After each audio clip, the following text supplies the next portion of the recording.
Hello dear FY microbiology students, myself Assistant Professor Milita Vanzare. In this video, we are going to discuss your next topic, that is the endospore discovery. TMV means tobacco mosaic virus, bacteriophage and reverse postulates. All these topics we are going to cover in this video. Let's start. First, the scientist Ferdinand Kohn in 1828 to 1898. Ferdinand Cohn एक ऐसे scientist है who was a German biologist. He was one of the founders of modern bacteriology and microbiology. ये जो Ferdinand Cohn scientist थे उनको modern bacteriology और microbiology का founder भी कहा जाता है. He was the first scientist who believe that bacteria should be classified as a plants. तब इन 1898 में जब बैक्टीरिया के बारे में ज़्यादा स्टडी नहीं हुआ था, डिस्कवरी नहीं हुई थी, तब फर्डिनेंड कॉन का ये मानना था कि ये जो बैक्टीरिया है वो प्लांट स्पेसिस में क्लासीफाई हो सकते हैं. बट बाद में बैक्टीरिया के बारे में काफ़ी स्टडी होने के बाद बैक्टीरिया को एक अलग ग्रुप मिल गया which is different from plants. In 1876, he also discovered heat resistance form of bacteria known as the endospores. इन 1876 में जो फर्डिनेंड कॉन साइंटिस्ट थे उन्होंने क्या डिस्कवर किया? Heat resistance bacteria. Heat resistance bacteria मतलब ऐसे बैक्टीरिया जो हीट को टॉलरेट कर सकते हैं, तो उनको endospores which is known as a endospores. तो ऐसे इंडोस्पोर्स का एग्जाम्पल है bacillus species and clostridium species. ये जो बैसिलस और क्लॉस्ट्रिडियम थे, ये दोनों स्पेसीज जो है वो फर्डिनेंड कॉन ने ही डिस्कवर किए थे और उन्होंने ही यही डिस्कवरी किया था कि बैसिलस कैन प्रोड्यूस इंडोस्पोर्स. इंडोस्पोर्स यानी कि ऐसे स्पोर्स जो बैक्टीरिया सेल के अंदर प्रेजेंट होते हैं. Then Cohn was the first to show that bacillus can change from vegetative state to an endospore state. तो कॉन ने क्या शो किया कि ये जो बैसिलस है, जो बैक्टीरिया है, वो क्या कर रहे हैं, वेजिटेटिव स्टेट से इंडोस्पोर स्टेट में डेवलप हो रहे हैं. बट ऐसा कब पॉसिबल होता है? जो वेजिटेटिव स्टेट होती है यानी कि मदर सेल होती है, ये जो मदर सेल है वो इंडोस्पोर डेवलप करती है. बट वो इंडोस्पोर्स क्यों डेवलप करती है? जब उनके लिए जो इन्वायरमेंट होता है when subjected to an environment unfavourable to the vegetative state. ये वेजिटेटिव स्टेट में जब इन्वायरमेंट अनफेवरेबल होता है, जब उनको न्यूट्रिएंट्स नहीं मिलता, वाटर नहीं मिलता, वो स्पेसीज ग्रो नहीं कर पाती, तो वो क्या करती है? इंडोस्पोर्स का फॉर्मेशन करती है. He study led the foundation for the classification of microbe. तो बाद में उन्होंने जो माइक्रोबियल क्लासिफिकेशन है उसके बारे में भी स्टडी किया था. This gave some of the first insights into the incredible complexity and diversity of microbial life. जो उनका स्टडी था क्लासिफिकेशन ऑफ माइक्रो ऑर्गेनिज्म के बारे में, उनकी माइक्रोबायल वर्ड में काफ़ी हेल्पफुल साबित रहा है. तो ये जो फर्डिनेंड कॉन थे उन्होंने इंडोस्पोर्स जो है वो डिस्कवर किया था. तो इंडोस्पोर्स होता क्या है? Bacterial endospores are special tough dormant and resistant spores. ये जो बैक्टीरियल इंडोस्पोर्स होता है वो कैसे रहता है? वो टफ रहता है, डॉर्मेंट रहता है और रेजिस्टेंट स्पोर्स जो है वो प्रोड्यूस करता है बाय सम ग्राम पॉजिटिव बैक्टीरिया. ये जो इंडोस्पोर्स है वो कौन से बैक्टीरिया में प्रेजेंट होते हैं? Gram positive bacteria.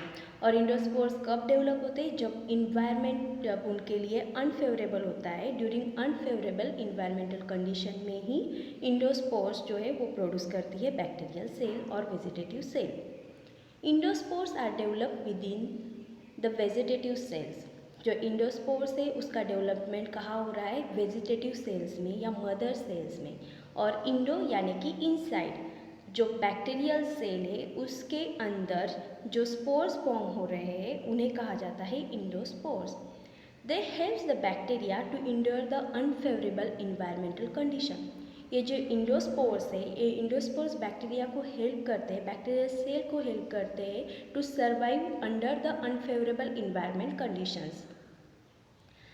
Bacillus enters into endospores formation cycle when the carbon or nitrogen source is getting limited in the growing medium.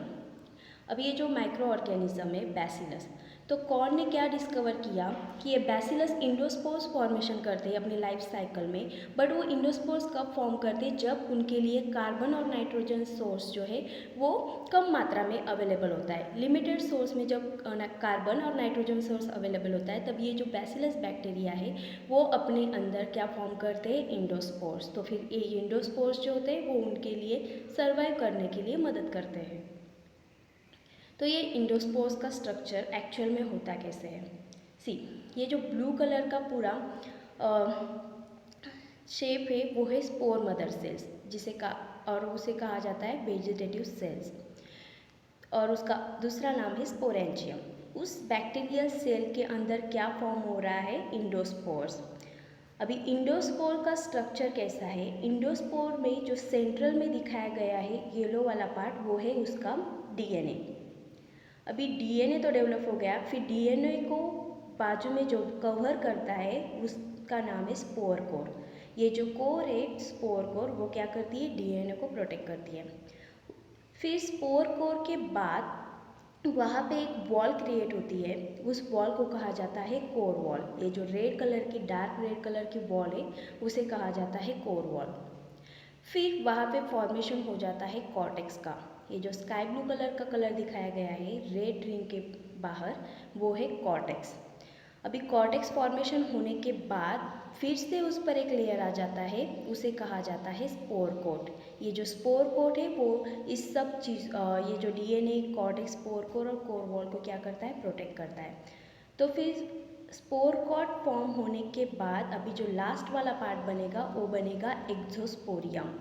एक्सोस्पोरियम बनने के बाद ये जो इंडोस्पोर है वो इस बैक्टीरियल सेल्स के बाहर आ जाएगा और वो फिर बन जाएगा एक्सोस्पोर। एक्सोस्पोर यानी कि outer side.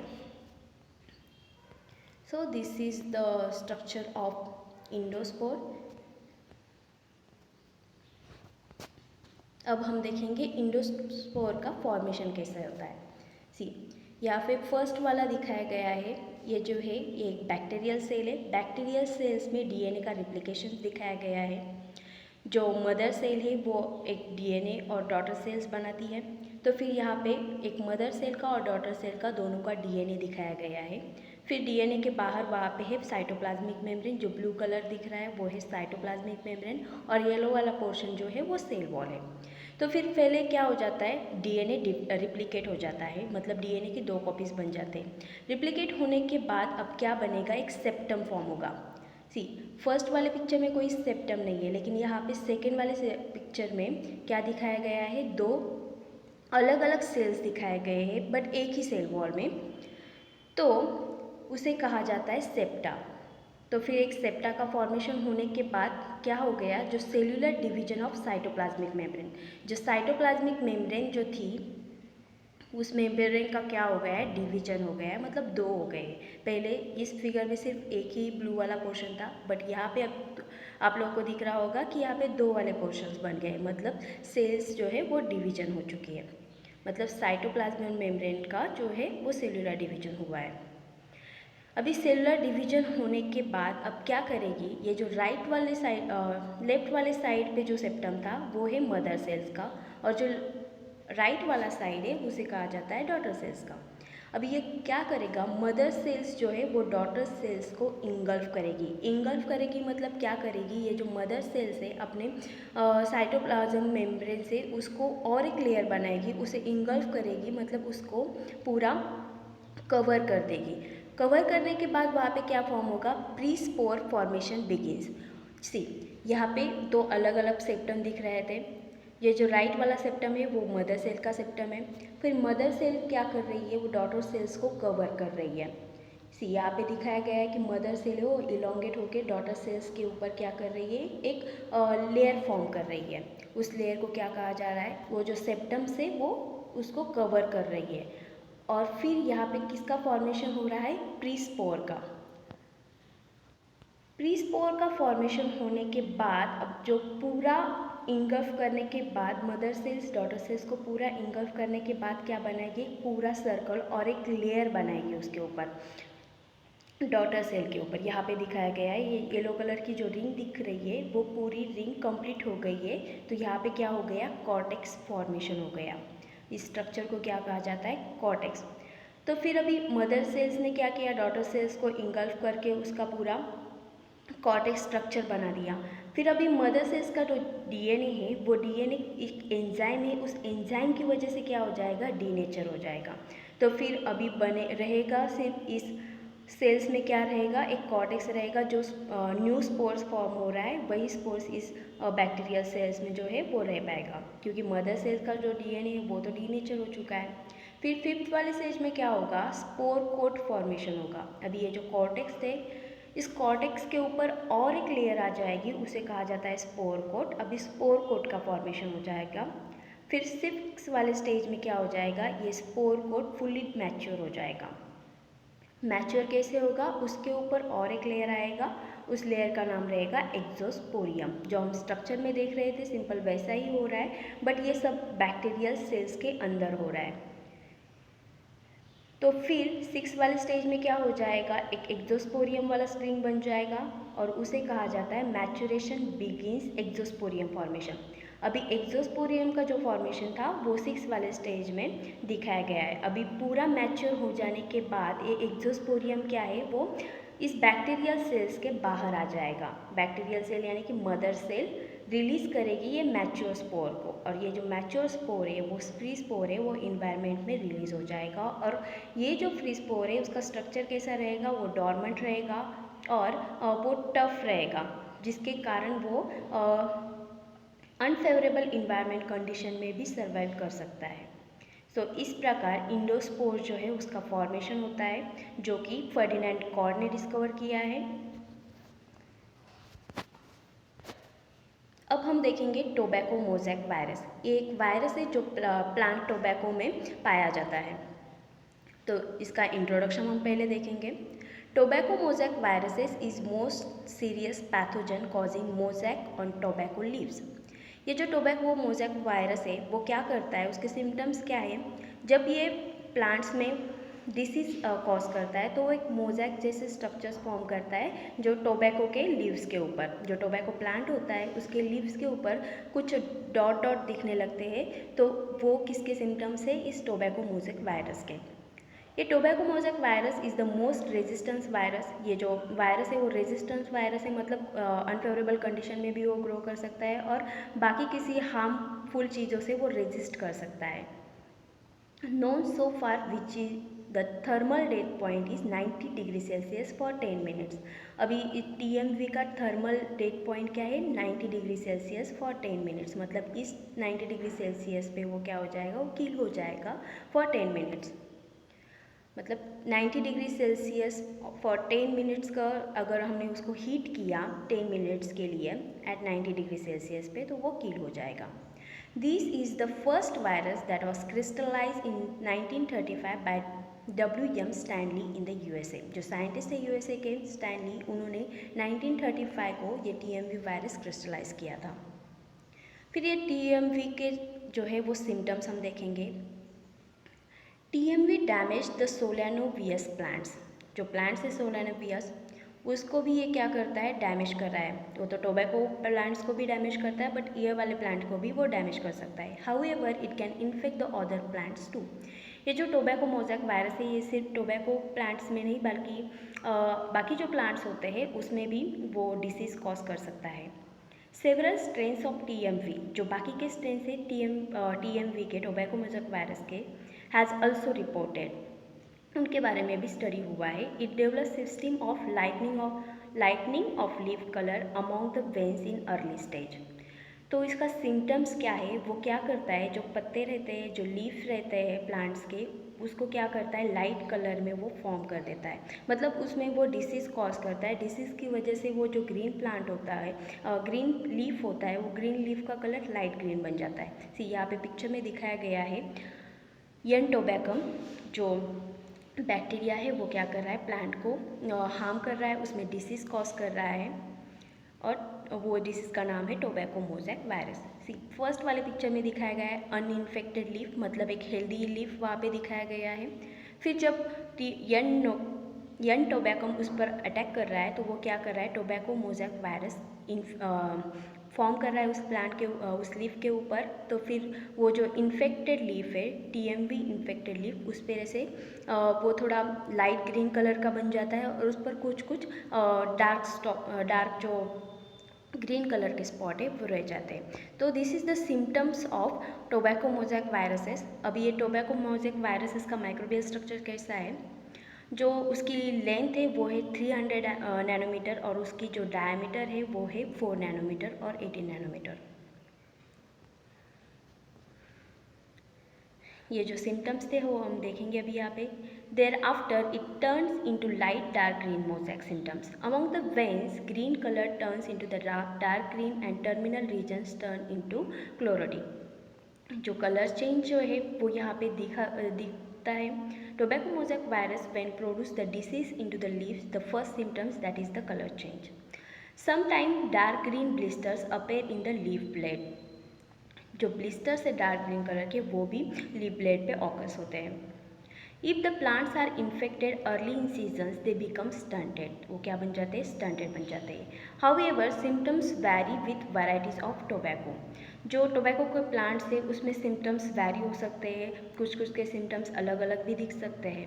The virus reduce the yield as a quality of product, that is the nicotine content is decreased by 20 to 30%। जो टोबैको प्लांट्स है उसका मेन पर्पस क्या रहता है, निकोटीन कंटेंट के लिए।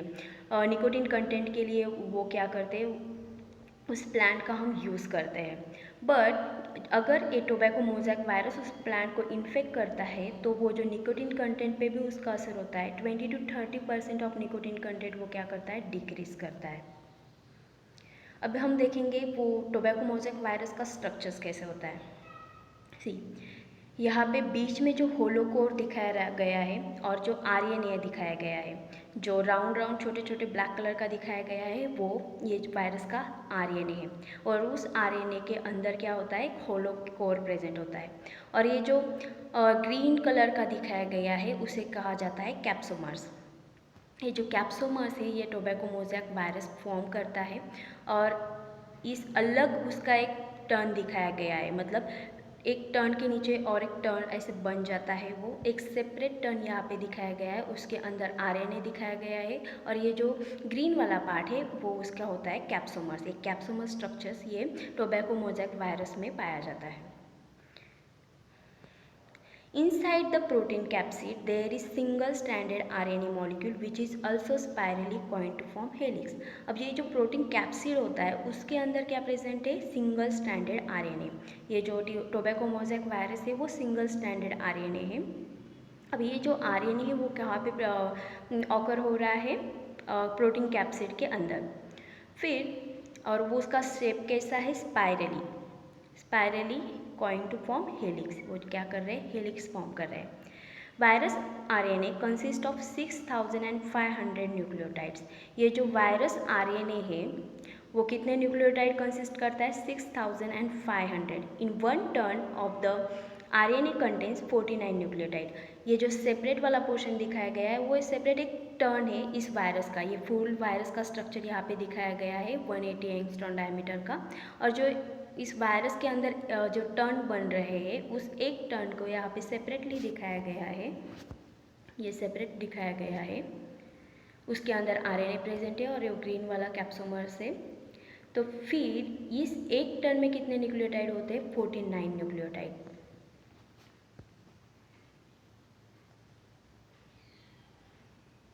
द नंबर ऑफ प्रोटीन सब units. अब प्रोटीन सब यूनिट्स हम देखेंगे।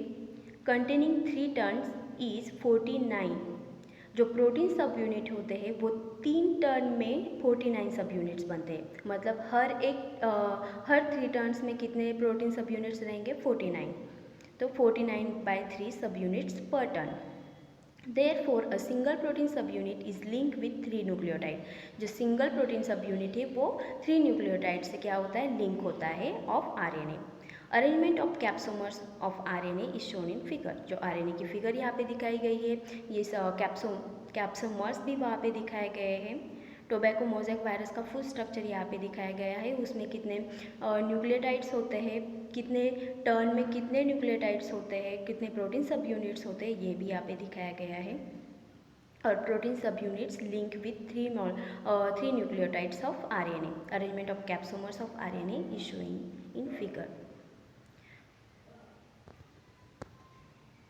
अब हम देखेंगे बैक्टीरियोफाज। बैक्टीरियोफाज क्या है? बैक्टीरियोफाज मतलब जैसे बैक्टीरिया होस्ट को किल करते हैं, बैक्टीरिया इन्फेक्ट करते हैं प्लांट्स को, एनिमल्स को या ह्यूमंस को, और वो वहाँ पे डिसीज कॉज करते हैं, वैसे ही बैक्टीरियोफाज का होस्ट कौन है? बैक्टीरिया। मतलब बैक्टीरिया को कौन किल करता है? Bacteriophage. Bacteriophage is a type of virus that infect bacteria. ये एक वायरस है, bacteriophage is a type of virus who infects the bacteria.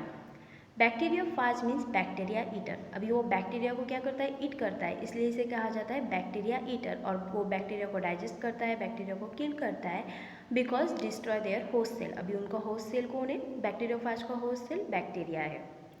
All bacteriophage are composed of nucleic acid molecule that is surrounded by protein structure। जो bacteriophage है वो किससे compose होता है? Nucleic acid molecule that is surrounded by protein structures. अभी ये bacteriophage है वो बैक्टीरिया को किल करता है, बैक्टीरिया को डिस्ट्रॉय करता है, इसलिए उसे कहा जाता है बैक्टीरियोफाज। अब ये बैक्टीरियोफाज का स्ट्रक्चर कैसे पड़ता है? सी, यहाँ पे स्ट्रक्चर्स है। फर्स्ट वहाँ पे हेलिकल स्ट्रक्चर दिखाया गया है, वो है हेड, कैप्सिड हेड। बैक्टीरियोफाज का ये है कैप्सिड हेड। उसके अंदर जो येलो वाला पोर्शन है वो है न्यूक्लिक एसिड, यानी कि उसका जेनेटिक मटेरियल DNA है। फिर इस हेलिकल स्ट्रक्चर्स के नीचे अब एक टेल जैसा स्ट्रक्चर है। उस टेल के और हेलिकल हेड और टेल को जहाँ पे वो अटैच हो रहा है, उस वाले पोर्शन को कहा जाता है कॉलर। फिर नीचे वाले बीच का जो टेल का सेक्शन है उसे कहा जाता है शीथ। अभी टेल के एग्जैक्ट नीचे वहाँ पे क्या फॉर्म हो रही है? एक प्लेट। उस प्लेट को नाम दिया गया है बेस प्लेट। उस प्लेट को ही कुछ नीचे 3 स्पाइक्स दिखाए गए हैं। यही स्पाइक्स जब वो होस्ट पे अटैक करता है तो इस स्पाइक्स के थ्रू वो होस्ट में एंट्री करता है। फिर ये जो लंबे वाले स्टिक्स दिखाए गए हैं वो है बैक्टीरियोफाज के tail fibre. This is the structure of bacteriophage. अब हम देखेंगे जो साइंटिस्ट थे रिवर्स, उनके पोस्टुलेट्स। जैसे कॉश पोस्टुलेट्स थे वैसे रिवर्स ने भी स्टडी किया था, उनके भी 4 पोस्टुलेट्स थे, वो हम इस वीडियो में अभी देखेंगे। Thomas Milton Rivers was an American biologist and virologist. ये जो थॉमस मिल्टन रिवर्स थे वो भी एक साइंटिस्ट थे, अमेरिकन बैक्टीरियोलॉजिस्ट एंड वीरियोलॉजिस्ट थे। The father of modern virology put forth the postulates for pathogenesis of viral diseases। अभी इनके जो postulates है वो किस पर है? Pathogenesis of viral diseases. जो वायरल डिसीजेस कॉज करती है तो उस पर उन्होंने क्या किया था? रिसर्च किया था। तो फिर उन्होंने क्या किया है? पैथोजेनेसिस मतलब जो वायरस है वो कैसे डिसीज कॉज कर रहा है, उस पैथोजेनेसिस ऑफ वायरल डिसीजेस को हम यहाँ पे देखेंगे। Pathogenesis means development of disease. तो फर्स्ट उनका पोस्टुलेट्स था वो था the viral agent must be found either in host animal or plant body fluids at the time of the disease or in the cell showing region specific to that disease. तो ये जो Thomas Milton reverse थे उनका first postulates था, उनका क्या कहना था? जो वायरल एजेंट होते हैं जो डिसीज कॉज करते हैं which are present in the host कोई भी हो सकता है, एनिमल हो सकता है, प्लांट हो सकता है, उनके बॉडी फ्लूइड्स में ये वायरल एजेंट प्रेजेंट होता ही है, ऐसा उनका मानना था eight the time of disease. मतलब अगर कोई इन्फेक्टेड पर्सन है और इन्फेक्टेड ऑर्गेनिज्म है जिसको डिसीज़ हुआ है तो उनका ये मानना था कि वो डिसीज़ जिसे होस्ट है, जिस होस्ट में डिसीज़ हुआ है उसके बॉडी फ्लूइड में वायरल एजेंट प्रेजेंट रहते हैं, ऐसा जो उनका फर्स्ट पोस्टुलेट्स था। सेकेंड पोस्टुलेट्स क्या है? The host material with viral agent use to inoculate the healthy host. फिर उन्होंने क्या किया? उस इन्फेक्टेड ऑर्गेनिज्म से उन्होंने क्या किया? सैंपल लिया। क्योंकि उस सैंपल में वो इन्फेक्टेड है तो उसमें उस सैंपल में वायरल एजेंट भी होगा। फिर वो उस वायरल एजेंट को उन्होंने हेल्दी होस्ट के अंदर इनोकुलेट किया। जैसे रॉबर्ट कॉश ने भी एक रैबिट लिया था, रैबिट के अंदर उन्होंने क्या किया था, जो वैक्सीन था, रेबीज वैक्सीन, उसके जो वायरल एजेंट्स थे वो उन्होंने क्या किया था, उस हेल्दी रैबिट के अंदर इंजेक्ट किया था। वैसे ही इन्होंने क्या किया, एक डिसीज और इन्फेक्टेड ऑर्गेनिजम्स लिया, उस ऑर्गेनिज्म के सैंपल लेकर उन्होंने क्या किया, उसको हेल्दी होस्ट और टेस्ट ऑर्गेनिज्म में इनोकुलेट कर दिया। Must be free from any other micro organism. जो हेल्दी होस्ट था उसमें बाकी डिसीजेस नहीं थे, बाकी माइक्रो ऑर्गेनिजम्स नहीं था, वो पूरी तरह से हेल्दी था, बट उसके अंदर उन्होंने क्या किया, इस इन्फेक्टेड ऑर्गेनिज्म से जो सैंपल लिया था वो सैंपल उन्होंने उसके हेल्दी होस्ट के अंदर इनोकुलेट कर दिया। पहले तो उनका मानना था कि इन्फेक्टेड होस्ट में उनके बॉडी फ्लूइड में वायरल एजेंट प्रेजेंट होते हैं, क्योंकि वो उनको डिसीज़ हुआ है तो उनके बॉडी फ्लूइड में वो डिसीज़ कॉज करने वाले वायरल एजेंट्स भी रहेंगे। ये उनका फर्स्ट पोस्टुलेट्स था। बट सेकंड पोस्टुलेट्स में उन्होंने क्या किया है, वो फर्स्ट वाला जो ऑर्गेनिजम्स था या प्लांट एनिमल कोई भी होस्ट था, उस होस्ट में से वो डिसीज कॉज होस्ट में से उन्होंने सैंपल लिया। उस सैंपल को उन्होंने सेकंड पोस्टुलेट्स में क्या किया है, जो हेल्दी ऑर्गेनिजम्स है, हेल्दी होस्ट है, उसमें इंजेक्ट किया है और इनोकुलेट किया है। फिर थर्ड पोस्टुलेट्स क्या है उनका, the viral agents obtain from the infected host must produce the specific disease in suitable healthy host. अभी वो तो पूरी तरह से हेल्दी था, उसके अंदर हम वायरल एजेंट को इनोकुलेट करते तो वो ऑब्वियसली वो जो है वो क्या बन जाएगा, वीक बन जाएगा और उसके अंदर वो डिसीज़ जो है वो कॉज हो जाएगी। तो फिर उन्होंने क्या किया था, वो जो डिसीज़ और जो वायरल एजेंट्स था वो हेल्दी ऑर्गेनिज्म में इंजेक्ट किया। फिर थर्ड पोस्टुलेट्स में उन्होंने क्या डिटेक्ट किया कि जो डिसीज़ उन्होंने इनोकुलेट किया था, वो जो वायरल एजेंट उन्होंने इनोकुलेट किए थे, उस वायरल एजेंट ने उस हेल्दी ऑर्गेनिज्म में डिसीज़ कॉज की and provide the evidence of infections by including the formation of antibody specific to that agents। तो फिर वायरल एजेंट को हेल्दी ऑर्गेनिज्म में इनोकुलेट करने के बाद उस हेल्दी ऑर्गेनिज्म के इम्यूनिटी ने कुछ इम्यून रिस्पॉन्स दिखाया। इम्यून रिस्पॉन्स में उन्होंने क्या किया, एंटीबॉडीज़ प्रोड्यूस किया। उस हेल्दी ऑर्गेनिज्म में एंटीबॉडीज़ प्रोड्यूस किए, उसके एविडेंस भी इन्होंने शो किए थर्ड पोस्टुलेट्स में। तो फिर फोर्थ पोस्टुलेट में क्या हुआ, सिमिलर मटेरियल, अभी अगेन वो जो वायरल पार्टिकल था from the newly infected host, जो सेकंड वाले होस्ट में से उन्होंने क्या किया, जो थर्ड होस्ट उन्होंने यूज़ किया है उसमें उन्होंने क्या, थर्ड पोस्टुलेट्स उन्होंने क्या दिखाया कि उस ऑर्गेनिज्म में क्या किया, एंटीबॉडीज़ प्रोड्यूस किया। अभी एंटीबॉडीज़ प्रोड्यूस करने के बाद उन्होंने फिर से वो वायरल पार्टिकल्स लिया और न्यूली इन्फेक्टेड होस्ट, जो न्यूली इन्फेक्टेड होस्ट था उसमें से अगेन उन्होंने वायरल पार्टिकल्स लिए, must be isolated and capable of transmitting the specific disease to other healthy host. तो फिर उन्होंने क्या किया, एंटीबॉडीज़ प्रोड्यूस जिस ऑर्गेनिज्म में किए थे, जिस होस्ट ने किए थे, उस होस्ट से फिर से उन्होंने वायरल पार्टिकल्स लिए, उस वायरल पार्टिकल को उन्होंने आइसोलेट किया और फिर उन्होंने क्या किया, ट्रांसमिट कर दिया स्पेसिफिक जो स्पेसिफिक डिसीज़ थी उसको ट्रांसमिट किया अदर हेल्दी होस्ट में। तो ये जो चार पोस्टुलेट्स थे वो थे रिवर्स पोस्टुलेट्स के।